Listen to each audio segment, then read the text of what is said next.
I'm Piper. I'm not sure how many folks are here watching, but I'm a mastering engineer, and I also do a whole bunch of other things like mentor audio youngsters, and I am trustee of the Recording Academy San Francisco chapter. I'm also on the board of governors for the Audio Engineering Society, and I work for Infrasonic Sound, mastering records. And one of the things I've been thinking about lately, of course, we're all very, getting very, nostalgic and inward thinking through all of this stuff. But one of the things I've been thinking about lately is how much time it takes to build a career in audio, and particularly mastering, because that's what I've done. But I wanted to address a few things. One, because this is now my 7th year at Expo, and that's a lot of years, and it's that's a lot of time for someone's career to be moving forward. It's a lot of time for a conference like this and a network and a community of people to be built. It's hard to even encapsulate just in an hour all of the awesome things that I've seen happen in the last 7 years in the audio and the music world. In particular, someone just mentioned vinyl. Vinyl coming back, never really left, but now it's a proper format that folks are releasing music on again. Things like some of the new community and networking tools that have been built for musicians. Some of the changes in the way that royalties are paid out for songwriters and producers. The amount of work that is going on to just support musicians and to make sure that they have some form of income as all of this craziness is going on. I just saw a post from a friend of mine online that said, I haven't mixed a show in 8 months. And I just got to thinking, I feel really lucky to have built a career in mastering in particular, but I also always, of course, am pushing myself, because the next generation, the next Pipers are coming up right behind me. And I kind of got thinking back to when I first started working on mastering. For those of you that don't know me, I'm originally from Michigan, and I went off to grad school in Norway, and I had been studying mostly classical recording and location recording style audio as what I thought was going to be my career. And that's what I did my undergrad, and that's what I was focused on in grad school. But I ended up getting a job in a mastering studio. And I didn't know anything about mastering. I didn't know really, most younger folks, as they're getting started in audio, they always have recording, mixing, mastering, and it's just always a throwaway thing. And so, of course, I was one of those people. I had it on my little business card. It said Piper Payne, recording, editing, mixing, mastering, and just because somebody told me to do it, right? And I guess I'm gonna bear a lot of my soul to you folks today, and that's just the first one, which is how unprepared I was for saying I was a mastering engineer, and then actually one day getting a job in a mastering studio and someone saying, you know what, you kind of have the chops for this. You could maybe think about a career in mastering. And that's really where it started. And that was more than 10 years ago. That was almost 14 years ago. And then I started this journey of working as an apprentice and an assistant, a mastering engineer, and working for other mastering engineers and just learning everything I could, soaking it all up. And of course, trying to make a living. So I went and, I was doing a lot of location recording and trying to just keep everything together. And luckily I was able to get by just a little bit of, editing and some location recording. And of course, a lot of help from my support system, which was my folks. They made sure that I didn't starve, which is definitely a privilege that a lot of folks don't have coming up in this industry. But one of the things that I was able to do early on is I found a mentor. I found people, a couple of them actually, I found people that cared about me and cared enough to take the time and energy to teach me what they knew and also teach me what they don't know. So they were open and honest about what they didn't know. They were open and honest about mistakes that they had made in the past. They were open and honest about things that they wanted to make sure that I did not repeat. Okay. And I think that that is one of the most important things about a mentor. It's not just someone who can teach you about audio, not just someone you can go out to lunch with and quiz them about the latest and greatest plugins. It's someone who, even if they're not a mastering engineer, you want to be a mastering engineer, even if they're maybe they build blenders. If they're really good at that and they care about you, they're going to do everything they can to help you in your career and help you with your work. And I was really lucky to find a couple of mentors in the audiophile world and in the mastering world and in the gear and equipment manufacturing world. And that is, I think, one of the tokens to the modicum of success that I've had. In addition to thinking about all of this stuff, I want you guys to know, I want like folks that are thinking about a career in mastering, I want you guys to know how much work this is and how difficult it is.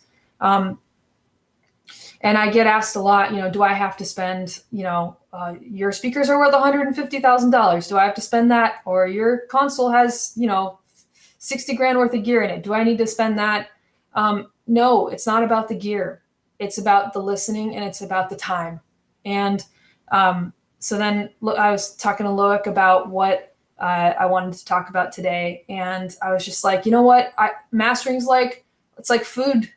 It's like barbecue. It's like a really good bourbon. It takes time. And, the first time is not always going to be perfect. The first time, even the second time, the fourth time, the fifth time, it's not even going to be good probably. And I started thinking back to the very first record that I made as a mastering engineer. And I thought about this gentleman who took a chance on me really early on. And not someone who was a mentor that just let me into their studio, not someone who was like, yeah, you can come out and record me for free. There's a client right now. Yeah, you can come out and record me for free. It was someone who said, I like the way that you think, and I like the type of music that you're into. And I know that you're working on a career in mastering, and I want you to master my track. And I said, I've just been working as an assistant. I don't even have my own studio. I've been working at night out of Michael's studio for the last year. I've never had a paid mastering job before. He was like, well, you've remastered everything that Michael's done in the last year. You've been watching over his shoulder. You worked in, I also just so you guys know, I worked as an assistant for almost a year in Norway. And then I went and I worked for Bob Katz down in Florida. And then I went up and bounced around Canada, learning more about mastering and audio from mentors and mastering engineers up there. And then I ended up getting this really wonderful opportunity to come down to San Francisco and work for Michael. And in that time, I used every single second to try and be better than him. And I was really lucky that I had someone who cared about me to say, one day you should be better than me. You should be always working hard to be better than the person who's teaching you.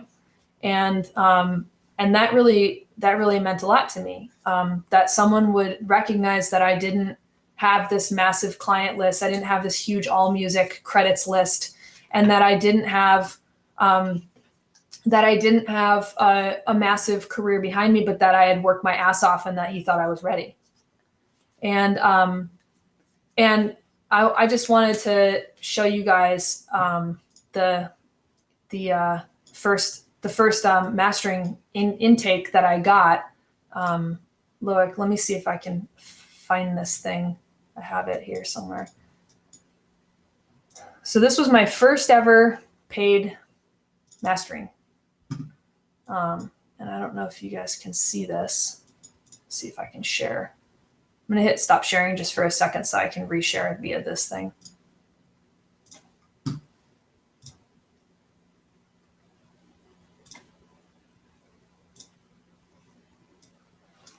Here it is.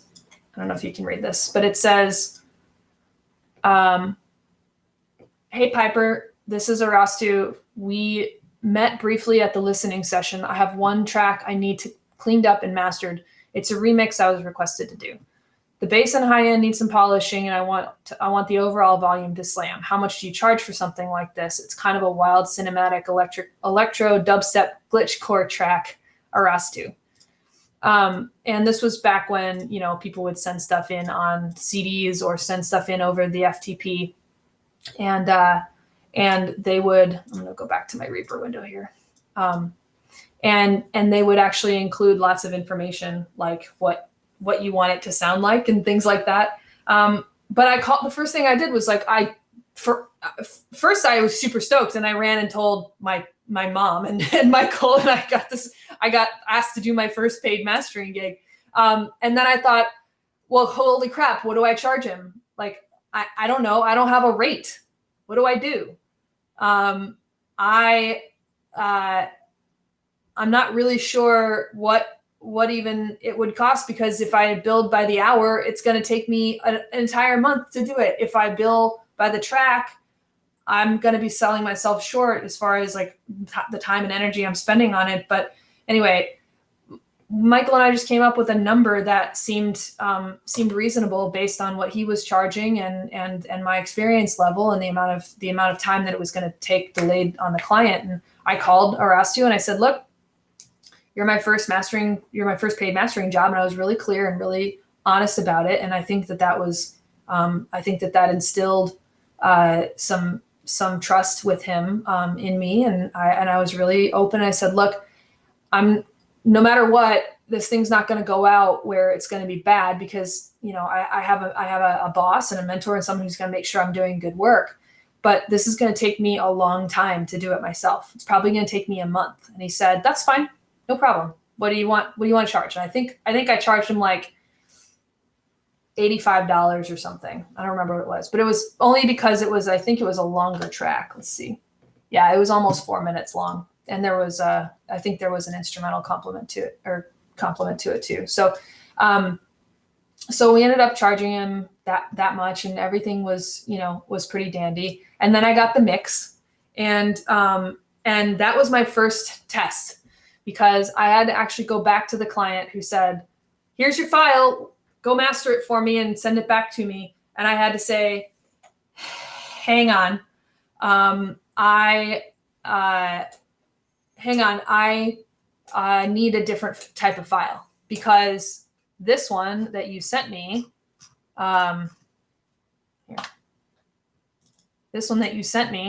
is really, really loud and has a little bit of clipping going on. And also it's just a 4416. So it's a 44.1 kilohertz, 16-bit file. And so I just had to, make a really hard call to say, basically give this person feedback before I had even started. And I wanted to make sure that I didn't lose him or lose faith in him as a client. But really what happened was he goes, okay, great. You're watching my back. I sent you the wrong kind of file. You told me exactly what I needed to send you, and I didn't do it. And you didn't just master that track. You got back to me, and here is a new mix. And so he sent me a 24-bit mix, 24-bit, 44.1. And look, it actually has dynamics now, and it's not super limited and super clipped out. And the reason why I'm telling you guys this is because I want you to know that no matter what, if you're advocating for your client's project and you are, whether you're recording, mixing, mastering, whatever, if you're showing them that you have their back and that you have their best interest and the best interest of the project at the forefront of your mind and your heart, you're always going to have that client come back, period. Even if you can't make them the best sounding thing ever, that means so much to so many people. Okay. So I that was like hurdle number 2. I'm freaked out. Right. So then I mastered this track, and And I compared it to the mix, of course, because that's what you do.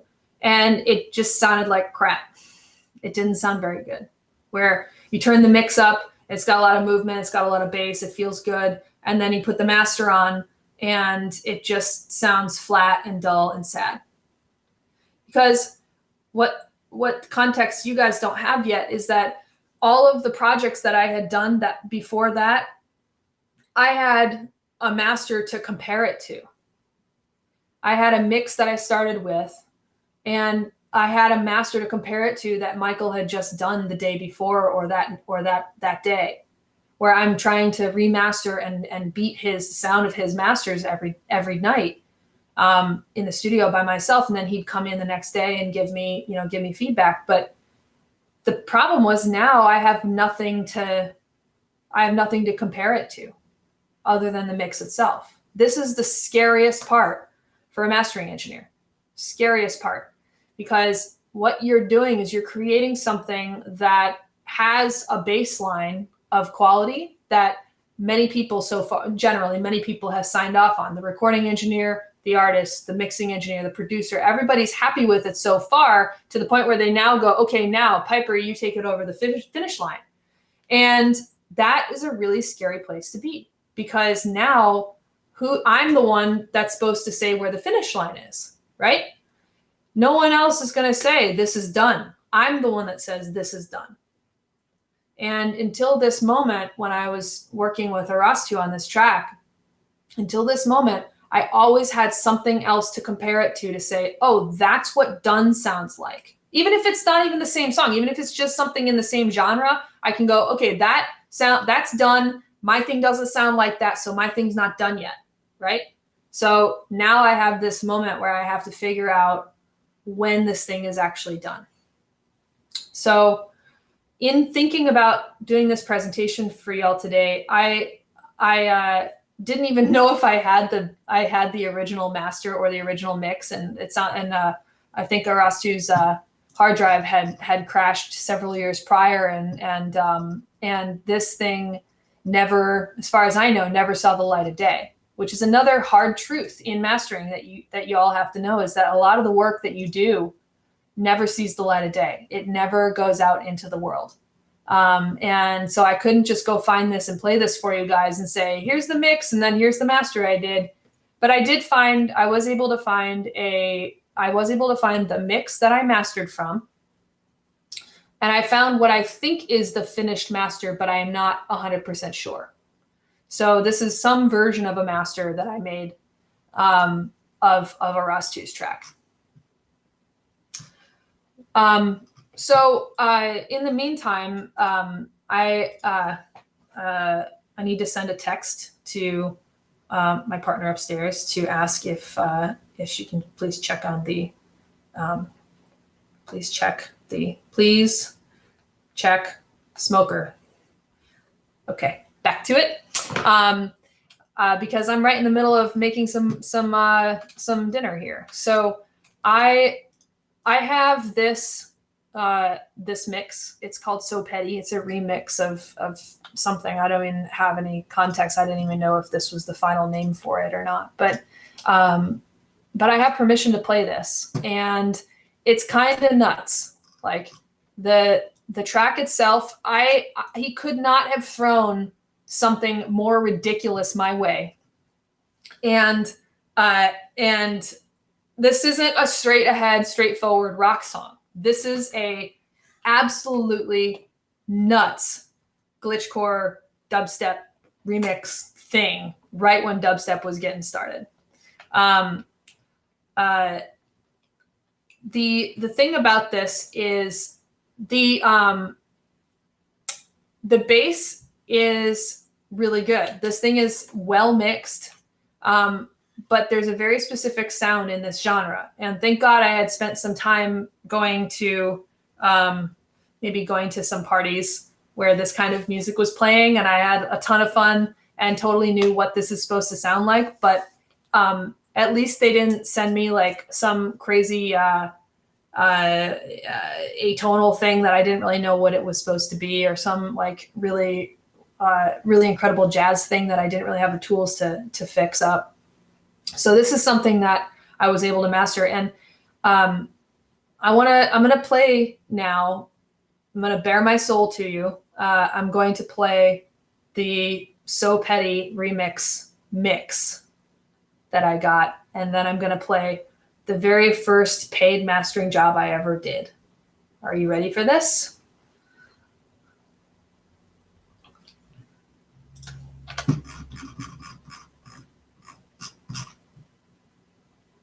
It's probably going to be really, really loud.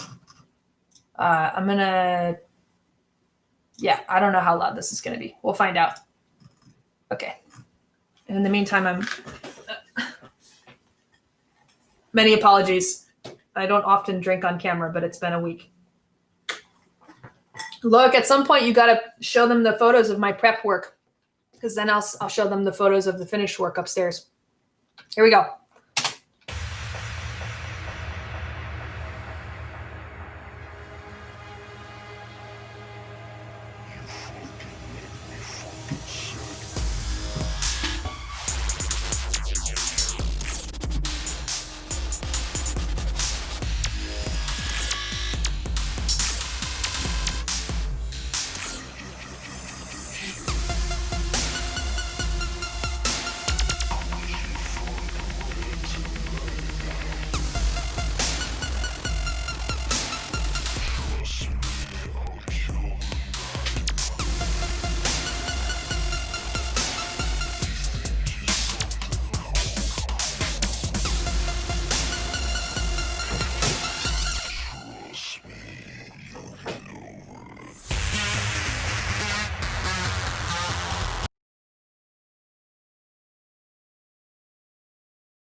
If you read it, we didn't lose the stream or anything.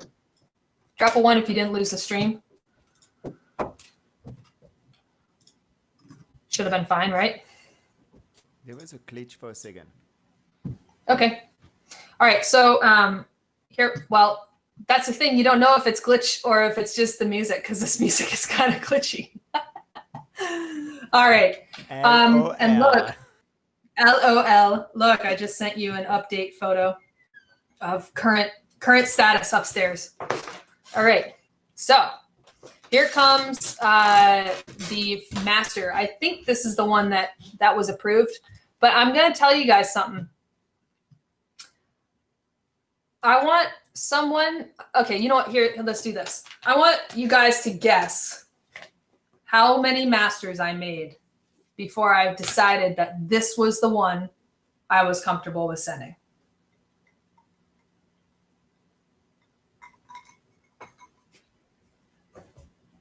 How many masters do you think I did before this is the one I was comfortable with sending? And before my mentor and boss said, yes, this sounds 69. Before my mentor and boss said, okay, this work is good enough to represent us and our company.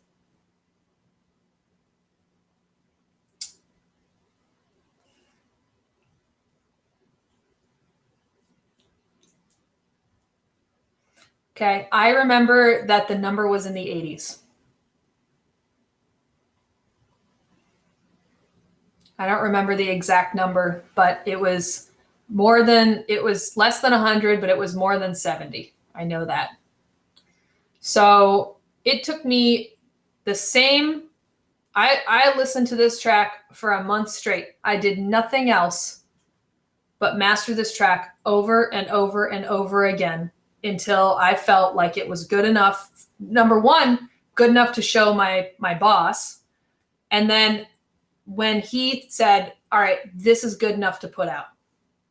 30 days, 80 versions. Yes. It took me all of a month. And I can tell you, I can show you actually, if you, let's see, stop sharing, share. I dug up these files just today. Where is it? Can I show I'm going to share my entire screen real fast just so you can see. I dug this up today. Here's you guys and me. This was the file. This was the set of files from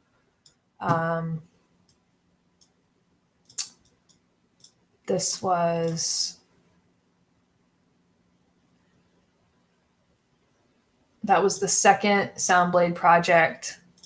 I got the file on, I think it was like April 11, and I didn't finish it until almost June. Where is it? Is this the one? Right. Yeah. April 7 was when he sent me the first mix.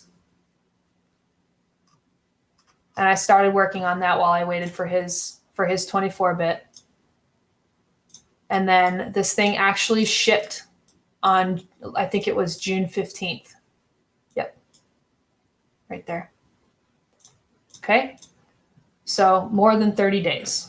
And the reason I want you to know this is because I want, just like anything else that takes time and takes, how did I name them?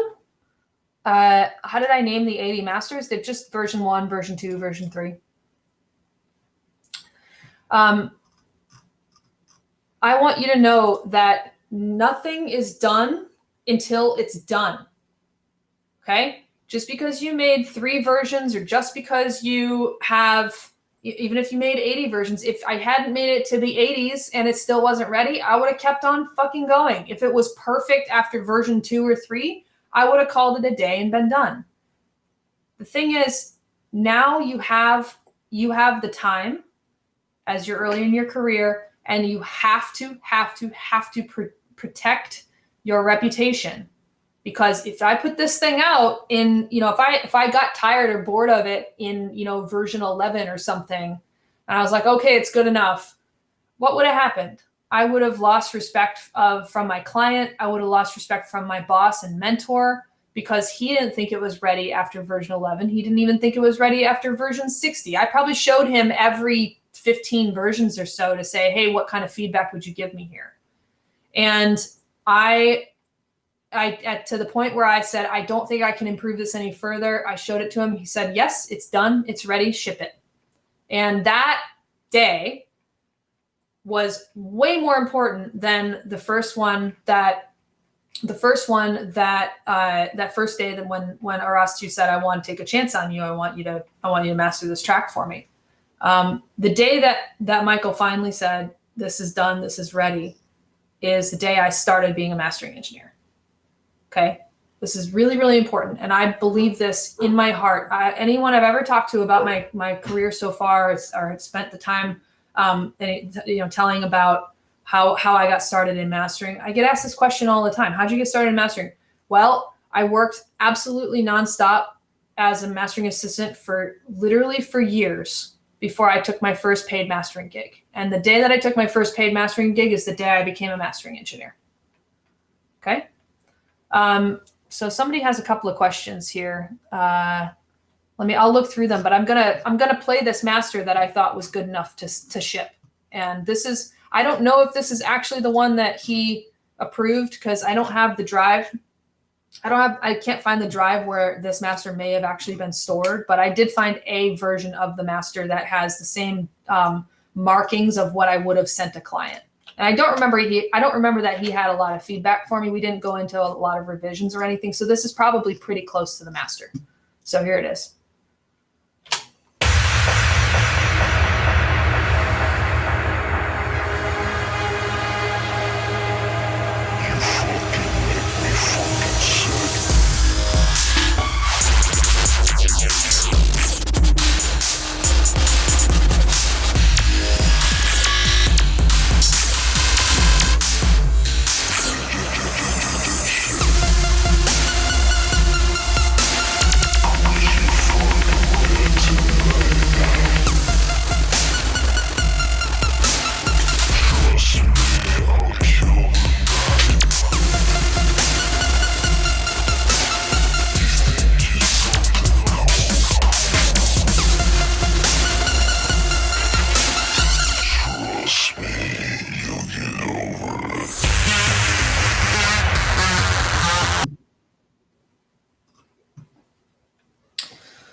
So I listened to this, and I'm listening to this through the stream. But earlier when I was pulling this in, I listened to this and I was like, wow, that actually sounds okay. But I think I can do better. And I was considering doing a quick master of this in the box. I don't know how you guys feel about that. Here on this little stream here. But I think maybe I should answer a few questions. And holy crap, there's a lot of questions here. Loic, you want to help me a little bit?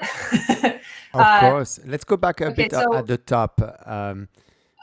There were a lot of questions, and you guys, if I miss your question, just ask again. But I think Ryan, you already addressed the question from Ryan, but I'll just flag it here so it's a clear answer. Mm-hmm. Maybe how many mastering as an intern you had done, you know? Yeah. How long had I been mastering before that first paid mastering gig? Ryan, I spent almost 4 years as an apprentice and a mastering assistant working on my mastering career. So I really got into mastering probably about my junior year of college. I really started getting really into it, and then I just continued on, learning more about it. But mastering at that time, when you're in college, you're not really mastering anything. You're just kind of making stuff a little bit EQ, a little bit of loudness, whatever. It's not really mastering. But when I really got super into it was when I was in grad school, my first week of grad school. And I worked for that engineer for a year. And then I went down and worked for Bobcats. And then I went up to Canada for a few years. And then I went and worked for Michael. So I would say it was a solid 4 years of sitting next to the engineer, doing every bit of recall. And then at the end of the night, when I moved to San Francisco anyway, I didn't really have the opportunity to do this before, but when I moved to San Francisco, I was then allowed to put my hands on the console after the engineer went home, and spent every night I would go every day. I'd sit there and shadow and be a mastering assistant, and then every night I would sit there and try and recreate the master I had heard that day. And when I got to the point where I didn't have to use the recall sheets that I had made that day to make a master that sounded pretty close to what I heard, that's when I started branching out and started trying to think about getting some clients or think about putting myself out there as an engineer. And you've just now heard my very first job, and it's kind of crazy to think about. Let's do two more questions, and then we go to your next session. Mm-hmm. So from Bobby. What are your thoughts on revisions for mastering? Bobby, I think that revisions on masters are part of daily life. I think it's a thing that people forget, is that we are all humans, and you're a human and I'm a human, and you hear things differently than I do. And so if it's our first time working together, we might go back and forth a few times. I have a few specific philosophies about this topic, but keep in mind that every track is different. Every goal is different. Every human hears things differently. The technical standards are what they are, but at the end of the day, most mastering engineers should be able to hit a technical standard that is correct and appropriate for your music as it's going out there. But I think it's more about the relationship and the communication with a mastering engineer that's way more important. Now, I always want to say, if you are having someone master your music, I get this probably at least monthly, and already this week I've had it happen twice, is someone calls me and says, hey, I got this master back. Somebody else did this work. What do you think about it? And I'm like, well, why would you ask me? Like, do you like it or not? Right? I'm not going to judge someone else's work. I don't even know what the mix was. It's like saying, well, how do you like this? How do you like this piece of art? Like, you either like it or you don't. It doesn't matter if it's your music and it's your art. It doesn't matter what I think. It's who you hired to do the job. But I always say, you asked the mastering engineer, have communicated with them that you're not happy with this master. I'm not sure I understand. Okay, Siri. Have you communicated with the mastering engineer, have you told them that you're not happy with their work? And usually the answer is no. And I'm like, well, why? Why wouldn't you just tell them? If someone didn't like something I did, I would hope that they would call me or email me or like send a carrier pigeon to say, hey, you kind of nailed it here, but here I'm not super stoked. Can we fix that? Right? If you've communicated that with your engineer and they still are not through, like with like 6 different revisions and you're still not happy, then yeah, look for a new mastering engineer maybe. But I believe that everyone should be given good feedback and clear communication of a job that they're expected to do, especially something as abstract and fucking crazy as mastering.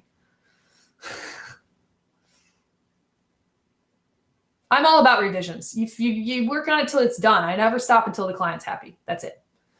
Do you have a specific workflow after your housekeeping, or do you approach each job differently?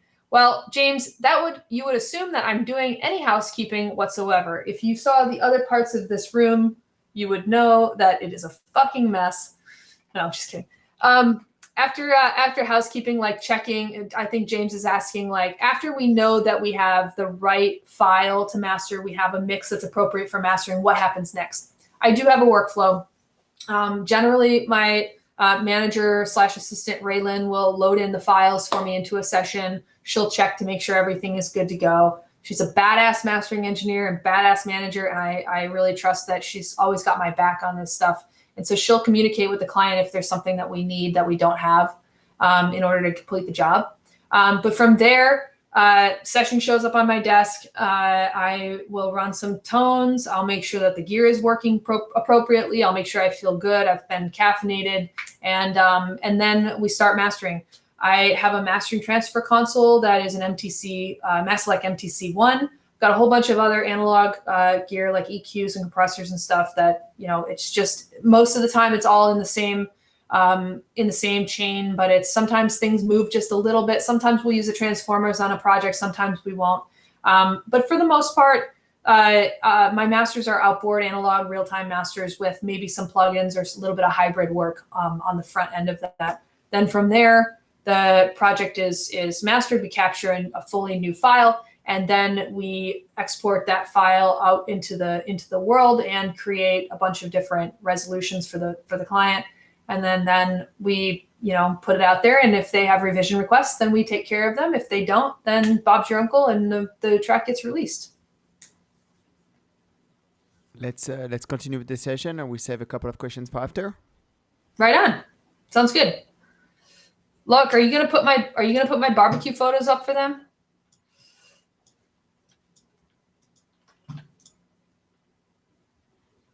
Maybe not. Okay. So, oh yeah. All right. That's current status.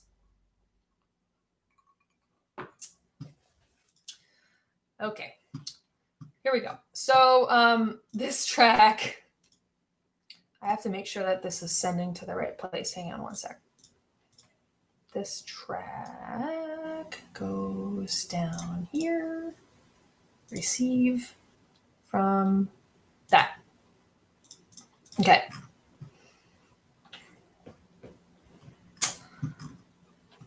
Okay.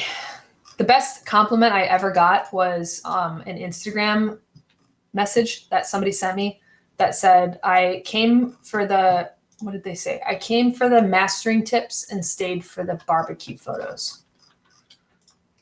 So I was like, hell yeah. Okay. So this track, when we're just pulling this in really fast, I threw this little tiny effects chain that I have kind of set up for most things. I'm going to turn it off for a moment so you can hear the mix itself.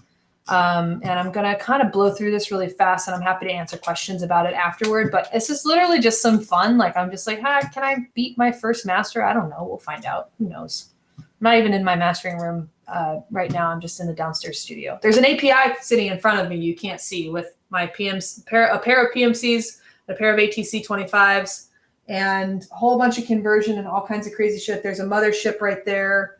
And then our guest room is full of all of our equipment from Arizona and from Oakland. So we are currently running equipment light down here, but heavy on computers and converters. That's for sure. Okay. Here is the mix.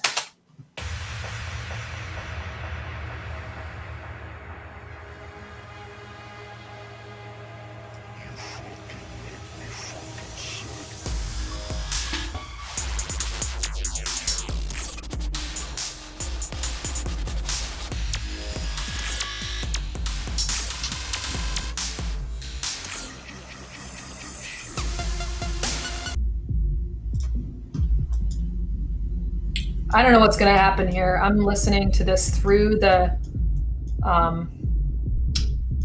stream, so it could sound terrible. I don't know. And just a quick question sent to Loic. Yeah. Piper, are you? Yeah. Do you have a window pop up right now? Oh yeah. Okay, so shoot. Yes. Hold on. I do need to share. Hold on. I'm just going to share my whole desktop. Do that. I think that's what easier. you need to do to. Okay. There you go. My bad. Sorry, guys. No worries. Okay.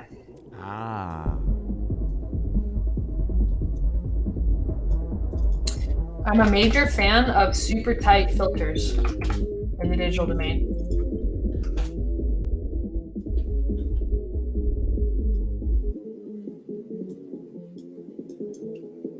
Widen that just a little bit. This is just fun. I don't know. I'm just screwing around here.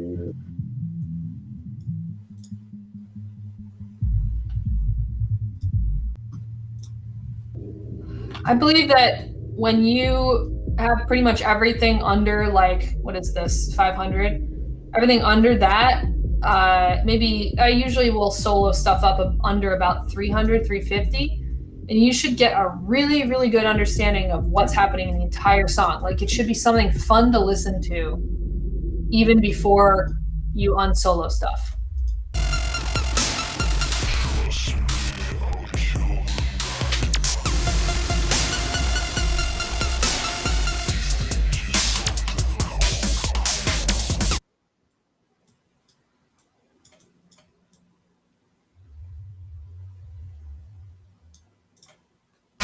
A little bit of rumble there. It's hard to hear in the stream, probably.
there's some things about it that are cooler. There's some things about it that just, there's nothing like having a little bit of analog gear.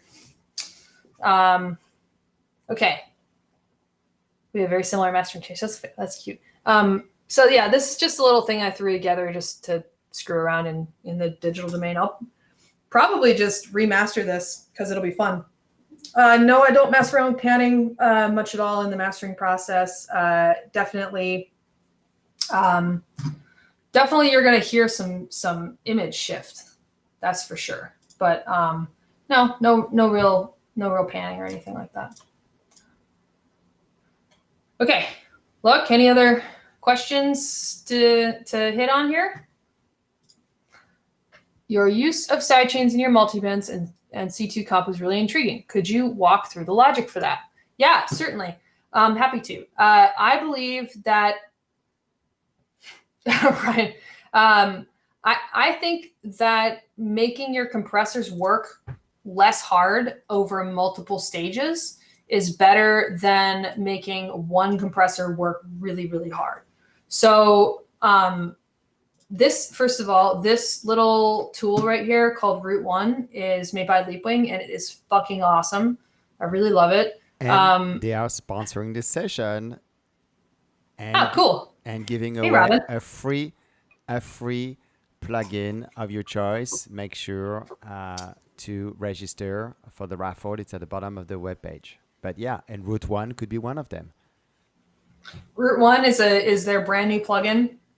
It's awesome. I love it. It's on a lot of my masters. And I'm definitely like, I don't want to put too much bass in here, but it's pretty rad. The Leapwing, everything that Leapwing does is awesome, and I don't get paid to say this, but they're one of the coolest and most awesome companies ever. If for no other reason than Robin, who started the company, Robin was Bob's mastering assistant before I was, and Robin actually interviewed me for my job and recommended that I get the gig, and that like totally catapulted my whole career forward. So I'm forever in his debt. So now I know when I said, hey, we can do a session with Piper. That was a long time ago, like earlier this year. It's like, oh yeah, I know Piper. Hey, no shit, Robin. Robin and I we've been friends for a lot of years. And the cool thing about Leapwing, you'll find, and I don't see it out there like that much in the world, but like stated this way, but I really believe that they make really awesome plugins that don't exist in the analog or digital domain. Like they make things that that no one else has made. Like any company can make an EQ, right? But these guys make a dynamic EQ with the craziest filters and it sounds so incredible. And or things like the way that they deal with the stereo image or the sense of space. They're tools that don't exist already, and I think that's kind of their ethos. I'm not really sure, but it's really awesome. Okay, you asked about sidechains and multibands and stuff. First of all, I like multiband compressors for certain things in mixing. In mastering, multiband compressors I've found really only work well in the bass, to sculpt the bass. As far as sidechaining on compressors go, like I said, I like to let compressors work as least hard as possible. And so pretty much I do a ton of stuff in parallel. I do a lot of things to kind of clear out zones where the compressor doesn't have to be triggered, doesn't have to work that hard. And lastly, I almost always, you'll see me work at the highest oversampling possible that my machine will handle, because if there are errors, if there is glitchiness, if there is jitter or like clipping, it's going to be hopefully up and out of the audible range rather than down in the lower audible range. Other questions?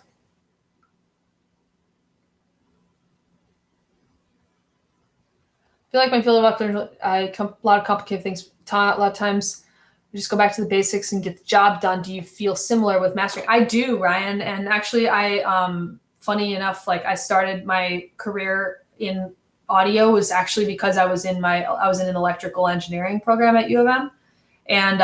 And so double E's unite. The thing about mastering is that all it is it's just, we're just moving bits through a computer and we're moving air from the speakers to our ears. Like that's it. It doesn't get any more complicated than that. And the coolest thing about mastering is that we have a job to do, which is to make sure that the track or the album is ready to go out into the world. And we have a very specific set of like technical limitations and technical guidelines that we have to hit. But more than anything, we're limited by what we're provided with, right? And so if you can just simplify your world and like just go, okay, this is what I have right now. I'm going to do the very best I can with it. I'm going to be responsible and tell the client, for instance, like I need a 24-bit mix, right? But I'm not going to say, oh, this mix fucking sucks. Go back to the beginning, fire your band, re-record everything. Like, no, we can't do that, right? We can do the very best job we can with the resources and the tools that we are given. And we can try and build our consoles and build our rooms and build our workflow to be the best possible. But more than anything, like it can't be constantly chasing this like crazy version of perfection because it doesn't exist.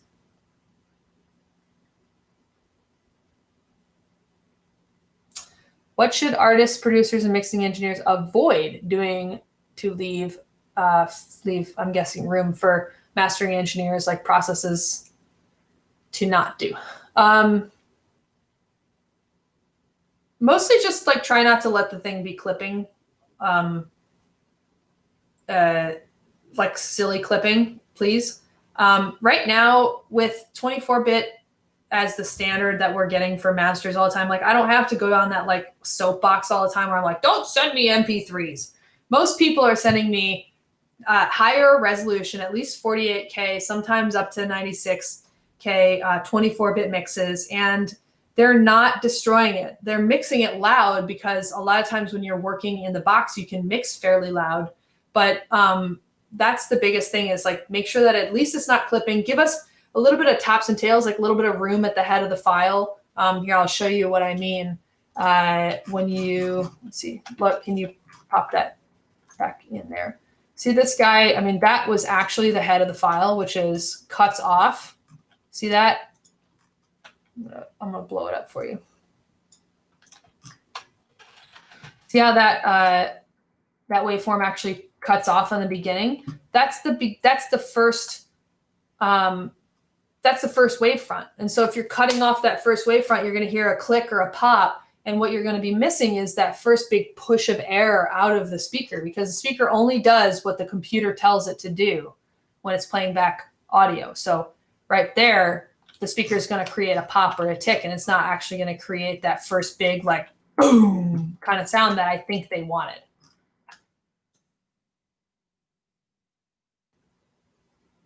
Okay, what's our next question? How do you feel about heavy-handed two-bus rides on a mix? I hate it. I'm just kidding. My two-bus philosophy is just generally like, if you can justify to yourself or to your engineers why you're doing something on the two-bus, then do it. If you are just doing it because someone told you to, then don't do it. Most of the time, it's helpful if you create a version of it for me to hear that has like heavy two-bus processing so that I can actually hear what you're liking and what you're like what you've been showing the artist. But 9 times out of 10, I can create that thing that you want probably better with my tools. And so why tie my hands there? What else we got? How do you feel about this job nowadays, knowing what I know now? I feel extremely lucky to be in the position that I'm in. I feel like a bit of a unicorn. There are not that many folks that are able to make a living in this industry, period, whether they're mastering engineers or not. I would be a total jerk to suggest to anyone that this is a good career path. I definitely think that it's like, okay, I ride motorcycles. I've wanted to ride a motorcycle since I was a little kid. And every time I get on a motorcycle, I recognize the fact that I could die on my way to work, or I could, something terrible could happen. But I have this feeling like it's an inevitable thing. Like if I'm not on my motorcycle right now, I'm not going to be as happy. And I feel the same way about audio and mastering. If you get up every day and you're like, I want to work on audio and I want to be a mastering engineer every single day, then go do it. And there is nothing that's going to stop you from doing that thing. That's going to be the most rewarding, wonderful career path you could ever imagine. But if you're like, oh, somebody told me I should be a mastering engineer and I don't really, I guess, sure. Then don't fucking do that. Like somebody told you to ride a motorcycle, don't go do that. Go ride a motorcycle if you can't not ride a motorcycle. If you can't not master records, go be a mastering engineer. But if you could do anything else and make a living and be happy or happier, go do that. Because mastering, I've been watching mastering pretty closely for the last 12, 14 years. And it has changed so drastically. And Pete, my boss at Infrasonic, he and I talk about this all the time where we're like, I'm not going to bet on the next 5 years. Like more than the next 5 years, I don't even know what mastering is going to look like. It might not be this. It might be completely taken over by some plugin. It might be, might not even be a thing. The world might not even exist in 5 years. Who the fuck knows? So mastering is not the best career path, but if it is the only thing that you really want to do and is the thing that you get up out of bed for every day, there is no reason why you shouldn't pursue it. What kind of motorcycle do I ride? I ride I have several. I mostly ride my 2008 Harley Fat Bob. And I also have a totally beautiful, perfect stock CB750 K4. From 1978. Ooh, good question. Has your mastering work shifted from albums to more singles? If so, have you done anything to adapt to this new shift? Weirdly, when I first started working in the mastering field, everything was albums. And then it went to EPs, and then it went to singles, and then now it's back to albums. Like I'm mastering more full albums today than EPs I was 5 years ago. So it's pretty fun. Okay, cool. How's the barbecue? You're checking on the barbecue? I'm finding out right now. All right, we need to show that everybody is eager to see one, the motorcycle, two, the barbecue. Oh gosh. I'm gonna come and join you a bit because we're gonna wrap up in a few minutes. But, thanks. And by the way, it's dark here. But Piper, I have a couple of questions, and maybe today, how do you get clients? How do people reach out to you? Why do they reach out to you? If I could answer that question, I'd probably have way more clients. No, I'm just kidding. I have, you know what? The thing, okay, Piper that mastered this Arastu song, my goal at the time was to reliably master one track a week and maybe master one full album a month. I thought to myself, okay, if I can do that, that means I can maybe kind of pay my bills. I can't grow that much or anything, but that was my goal. It was like, I want to master one single a week and one full album a month. And then it took a couple of years. Like, I'll be super straightforward with you guys and be really honest. It took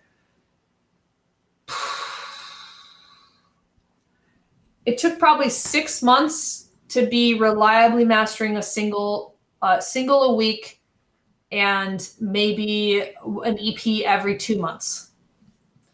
And then it turned into 2 singles every 3 weeks. And then it started to just sort of snowball, like little bit. And the thing was, I reached this goal after year 3 of mastering full time, of doing one full album a month reliably. And then it was one full album a week reliably. And now it's almost an album a day. And that kind of like career trajectory is really, really hard to sustain. It's taken, I'll be super honest and super straightforward. It took me 6 solid years to be making a living in mastering, paying my bills, paying my assistants and my employees with mastering. I'm only just now, after doing this for a decade, just now starting to actually make a comfortable, healthy, reliable living. And for that, has being more in Nashville than in the Bay Area, has that helped? No, I still get most of my clients and still support most of myself through my Bay Area clients. Bay Area, I love the Bay Area. I still take really, really good care of all the clients that come from there. And yeah, we'll still keep working on the Nashville clientele, but I get a lot of work from LA. I get a lot of work from New York. I get a lot of work from Boston, weirdly. And Nashville's growing, but I still take really good care of my Bay Area clients because they're the ones that help me build my career. And a correction that actually, was the entire talk earlier with Andrew Shelps and Kevin Churko with what's been happening the last 7-8 months. How do you see your work has evolved, or the type of client you have, what type of impact you've seen? Well, I think that at Infrasonic, we did a really good job early on of making sure that we were being as safe as possible and being able to keep the studio open. Yeah. Our facility my facility that I built in Oakland, I hadn't gotten back there for like 9 months, and because it just wasn't safe to travel or fly. And one of the coolest things was that right when the pandemic hit, I had been traveling back and forth every month, and then pandemic hit and I was right here in Nashville and was able to keep going to work every day because our facility is a really small, tight-knit group of folks, and we formed this social pact to be really safe and to get tested as soon as, as much as possible so that we could all just keep working.